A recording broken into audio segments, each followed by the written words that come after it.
देखिए मेरे विधानसभा क्षेत्र में बहुत सारी ऐसे सड़कें हैं जिन पे काम चल रहा था और निश्चित रूप से मैंने आज विभागीय अधिकारियों से सीधे तौर पे कहा है कि उनकी गुणवत्ता और उनका समय पूरी तरह से उस पर कोई कंप्रोमाइज़ हम लोग नहीं करेंगे, क्योंकि मेरे यहाँ ये बात तो ठीक है, बहुत सारी लोक निर्माण विभाग के द्वारा सड़कों का निर्माण हुआ है, लेकिन उसके बावजूद जो काम चल रहा है उसमें और जो काम अभी होना है उसमें सीधे तौर पे मेरे द्वारा कहा गया है कि मेरे यहाँ लगभग, मुझे याद है कि बहुत सारी सड़कों का उस समय हमने एस्टिमेट बनाने के लिए भेजा था, तो ये लगभग 49 करोड़ की सड़कें थी, लेकिन अभी तक उस पर कोई बहुत ज़्यादा प्रगति नहीं हुई। मुझे इस बात का दुख है कि मेरे द्वारा भेजने के बाद इन पे आज जो स्वीकृति मिलनी चाहिए थी उसमें थोड़ा इन्होंने जो हिवा हवाली की है, मैंने इस पर बहुत स्पष्ट तौर पे कहा कि इनकी आप तुरंत इस पर स्वीकृति दिलाइए, उस पर कहाँ अड़चन आ रही है, उस पर कोई दिक्कत बहुत ज़्यादा है तो मुझे बताइए, लेकिन ये काम होना है। इसी प्रकार के जो हमारे यहाँ काम चल रहे हैं उस पर जैसे मैंने आपको कहा कि ये सब काम मेरे द्वारा उस टाइम स्वीकृत कराए थे, तो लगभग ये 17 काम थे जिसमें कुछ काम अभी शुरुआत ही नहीं हुई, तो उनसे मैंने कहा इनकी शुरुआत कराइए। इसके साथ साथ एक हमारे यहाँ रायवाला एक ऐसा क्षेत्र है जहाँ हज़ारों की संख्या में आबादी है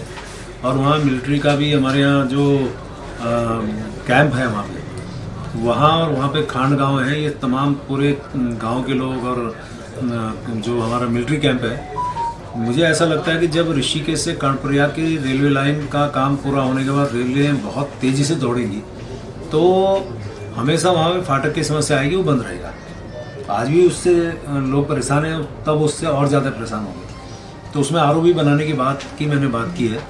तो जैसे इन्होंने मुझे जानकारी दी है, इन्होंने भौतिक जो निरीक्षण है किया है और लगभग ये 4 बार उसका भौतिक निरीक्षण कर चुके हैं। अब इसको सेंटर से हम लोग कोशिश करेंगे, वहाँ से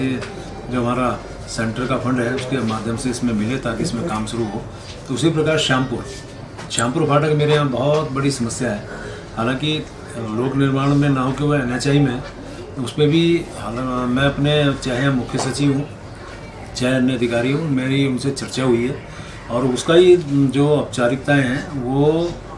सेंटर से पूरी होनी है और वहाँ भी पत्राचार इनके द्वारा हो रहा है, क्योंकि अब आप देखिए 4 धाम यात्रा चल रही है